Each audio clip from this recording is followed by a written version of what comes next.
देख रहे हैं ट्रू इंडिया न्यूज। आइए रुख करते हैं अब खबरों की ओर।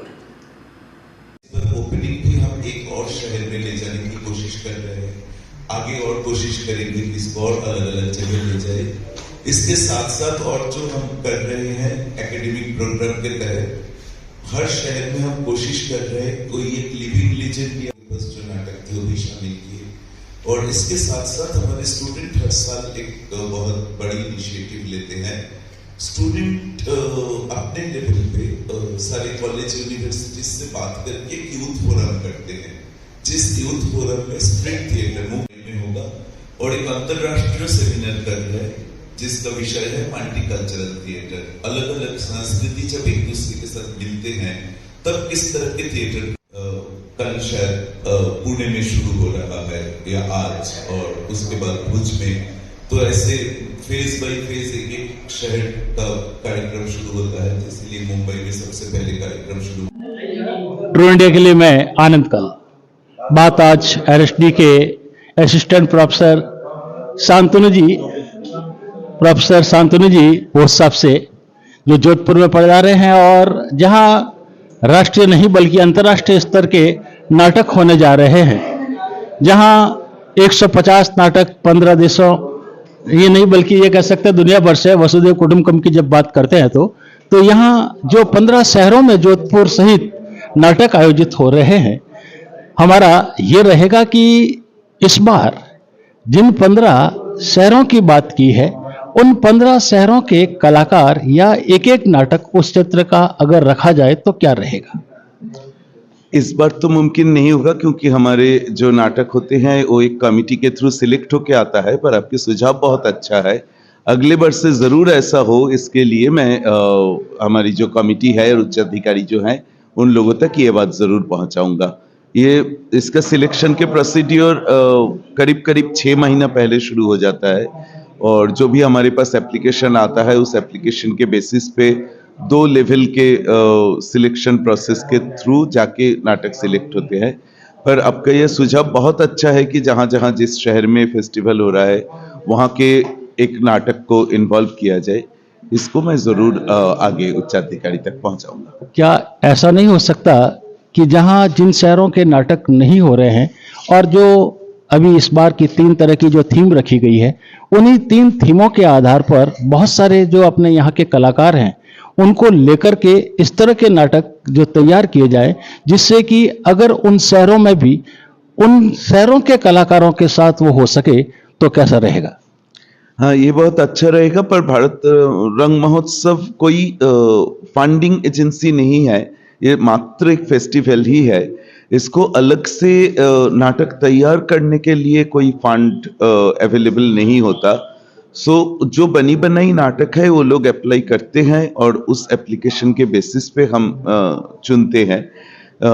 आगे कभी ऐसे प्रबंध होगा जहां हम नाटक को प्रोड्यूस भी कर सकते हैं फेस्टिवल के तहत, सो तब जरूर ये अच्छा एक सजेशन है, सो तब ये मुमकिन होगा।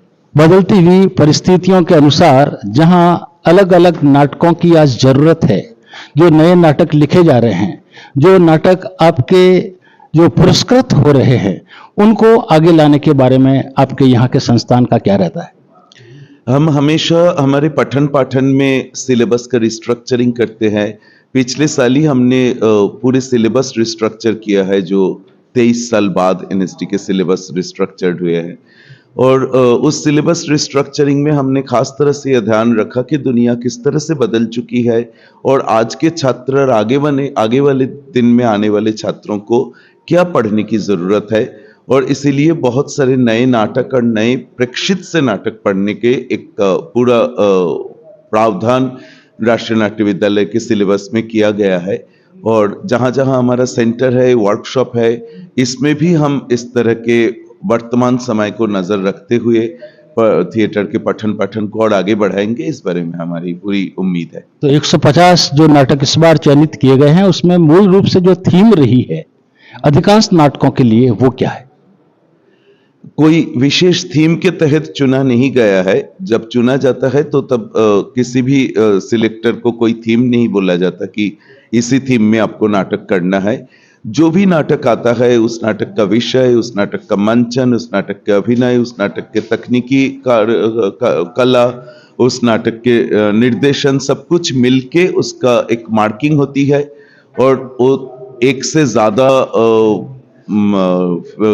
कमिटी मेंबर के पास जाते हैं और 3-4 जो भी कमिटी मेंबर है उन सबके नंबर एवरेज करके फिर उस एवरेज के तहत ये लिस्ट बनता है। हमारा मूल मंत्र है वसुधैव कुटुंबकम, हमारा मूल मंत्र है सबको साथ लेके चलना। तो इसीलिए कोई एक विशेष थीम के अंडर हम किसी को सीमित नहीं करना चाहते। जो जिस तरह के भी नाटक करना चाह रहे हैं वो नाटक करे और वो अच्छा करे। हमारे लिए सिर्फ इतना क्राइटेरिया है कि वो नाटक अच्छा हो, बढ़िया हो और उसको हम देश भर में और जगह में उसका प्रचार प्रसार कर पाए। हमारी जो युवा पीढ़ी आज नाटकों से थोड़ा दूर भी है, आधुनिकता की ओर दौड़ती हुई नजर आती है, तो उनके लिए क्या संदेश देंगे कि वो आकर के इस तरीके के नाटकों से जुड़े जिससे कि नाटक जगत के अंदर फिर से वो रंग आ पाए जो रंग पहले हुआ करता था? मुझे व्यक्तिगत रूप से लगता है कि युवा पीढ़ी ना तो नाटक से बहुत दूर है और ना ही नाटक में आधुनिकता नहीं है, क्योंकि राष्ट्रीय नाट्य विद्यालय में हम देखते हैं कि हमारा हर साल हमारे एप्लीकेशन बढ़ता जाता है। जैसे आज से 10 साल पहले भी हमारा जो नंबर ऑफ एप्लीकेशंस आता था स्टूडेंट दाखिल होने के लिए, आज वो 4 गुण बढ़ गया। मतलब तब अगर 500 होता था तो आज वो 2000 हो गया। इस तरह से 4 टाइम्स उसका प्रोग्रेस हुआ है और बहुत सारे नए लोग अभिनय के कला में आना चाह रहे हैं और अभिनय करने के लिए आज से 20-25 साल पहले जैसे बहुत थोड़े ही मीडियम थे, थोड़ा थिएटर था, थोड़े ही फिल्म थे, पर ओटीटी आने के बाद और बहुत सारे डिजिटल मीडिया बेस्ड चैनल आने के बाद अभिनय करने का और निर्देशन करने के बहुत सारे और आयाम खुले हैं जो थिएटर और सिनेमा दोनों के बीच एक इंटरमीडिएट स्पेस तैयार किया है।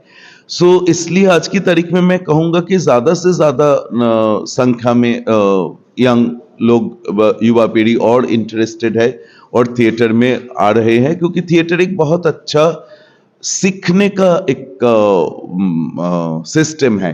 इतने अच्छे से इंसान के बारे में सीखना, जानना, समझना, इंसान के सुख दुख के बारे में एक बोध तक पहुंचना, इंसानियत के बारे में समझना, दुनिया के इतिहास के पूर्वापर के साथ ये बदलते हुए दुनिया में इंसान का क्या रोल रहा है, ये सीखने के लिए थिएटर से और बड़ी चीज कोई है नहीं। जो चाहे उसके बाद लोग कुछ भी करे, वो सिनेमा करे, वो फिजिक्स पढ़े, वो मैथमेटिक्स पढ़े, वो फिलोसफी पढ़े, थिएटर करना सबके लिए जरूरी है और थिएटर वो आयाम देता है, इंसान बनाता है।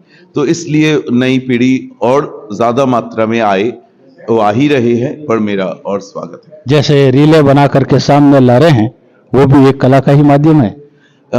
जैसे अच्छा नाटक और खराब नाटक होता है, जैसे अच्छी सिनेमा और खराब सिनेमा होता है, ऐसी अच्छी रीले और खराब रीले भी होते हैं। मैं क्योंकि आज के समय के स्टूडेंट को पढ़ाता हूँ, तो मुझे आज के स्टूडेंट तक अपना संबंध रखने के लिए रोज 2-3 घंटे रील देखने पड़ते हैं। मेरी जो तात्विक पढ़ाई है पहले उसमें मैं सीमित था, पर फिर मैं पढ़ाते पढ़ाते देखा कि ये जो बदलती हुई भाषा है, इस भाषा के बारे में मैं अगर नहीं जानूंगा तो मैं आज के स्टूडेंट तक पहुंच नहीं पाऊंगा। तो रील में भी शायद हो सकता है उसके बहुत ज्यादा मात्रा में उसका वो अर्थहीन है, उसका कोई आर्टिस्टिक क्वालिटी नहीं है, पर इसके अंदर भी कुछ कुछ इंस्टाग्राम प्रोफाइल है, कुछ टिकटॉक वीडियोस है जो बहुत मीनिंगफुल है, जो दर्शक तक एक कोई मैसेज पहुंचाना चाहते हैं। बहुत कंटेंट ओरिएंटेड रील भी है जो कोई भी विषय में, जैसे मेरे नजर में ही 4-5 इंस्टाग्राम के पेजेस है जो लगातार 90 सेकंड के अंदर एक्टिंग लेके कुछ एक छोटी मोटी बात करते हैं, पर उसका दर्शक बढ़ रहा है और वो चैनल आगे बढ़ रहा है और उसके लाइव सेमिनार हो रहा है, उसके लंबे यूट्यूब वीडियोस हो रहा है। सो उस तरह से भी एक्टिंग का प्रचार प्रसार चल रहा है और उसमें कुछ लोग बहुत सीरियसली सिंसियरली काम कर रहे हैं। तो रील भी एक माध्यम है, वो एक न्यूक्लियर, उससे आप इलेक्ट्रिसिटी चलाएंगे कि उसमें आप बम बनाएंगे, वो आपके ऊपर है। तो ये डिजिटल मीडिया भी एक बहुत बड़ा पावर है और इसको अगर हम अच्छे से यूज करें तो उसमें थिएटर का और भला होना मुमकिन है। बहुत बहुत धन्यवाद जहां शांतनु साहब ने आधुनिकता के साथ जोड़ करके उन परंपरागत तथ्यों को हमारे सामने प्रस्तुत किया, एक वसुधैव कुटुंबकम की बात की, जहां जरूरत है आज युवाओं को आगे आकर के अच्छे नाटकों के साथ जुड़ने की, अच्छी ट्रेनिंग की, बिल्कुल वो सब कुछ आपका संस्थान करवा रहा है।